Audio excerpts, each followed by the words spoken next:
আসসালামু আলাইকুম, সবাইকে ওয়েলকাম জানাচ্ছি মি অ্যান্ড মাই টুইন্স ব্লগে। এটা হচ্ছে আম্মু বাসার দ্বিতীয় দিন সকাল। তো বাচ্চারা ঘুম থেকে উঠে আমাদের পাশের ফ্ল্যাটে একটা হচ্ছে বিড়াল আছে, কিউট একটা।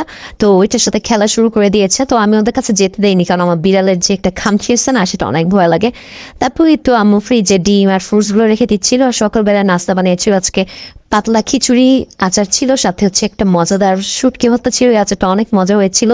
দেন হচ্ছে যে ওদের নানা ওদের চিপস চকলেট টকলেট যেগুলো এনে দিয়েছিল, এগুলো হচ্ছে আনপ্যাক করতেছিলাম। আর আমিও চিপস খাচ্ছিলাম ওদের কাছ থেকে নিয়ে।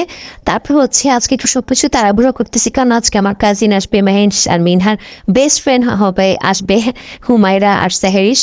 তো আম্মু আজকে হচ্ছে দেশি মুরগির আর ওদের ঝোল করেছিল, আর হচ্ছে গরু বট রান্না করেছিল।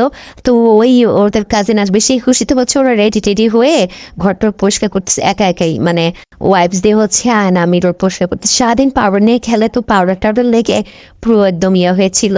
তারপর হয়তো বারবার জানলার কাছে যে অপেক্ষা করতেছে কখন আসবে কখন আসবে, এই তো ফাইনালি চলে আসছে। তো ওরা খুব মজা করতেছিল, এনজয় করতেছিল। তো ভাবতেছিলাম যে ওদের এই সময়গুলো কত হচ্ছে, মানে কত দামি একটা সময়। এই সময়গুলো কিন্তু আর আসবে না, মানে আমরা যে ছোটবেলায় পার করি সেটা কিন্তু আর আসে না। তো এই তো আপু আমার জন্য হচ্ছে এনেছিল হচ্ছে চিকেন পরোটা। তো সবাইকে আম্মু রেডি করে দিচ্ছিল, আর আমি নিজের জন্য নিয়ে খাওয়া শুরু করছিলাম। আমার খুব খিদা লেগে গেছিল। আর এই তো চটপটি ফুচকা এগুলো খাওয়া হচ্ছিল, আম্মু হচ্ছে চা চুলাই দিয়ে দিছিল। তা আমি বললাম যে তোমার যেহেতু পাঁচ ভাই বোন আছো একসাথে, আমি একটু ছবি তুলে দিই।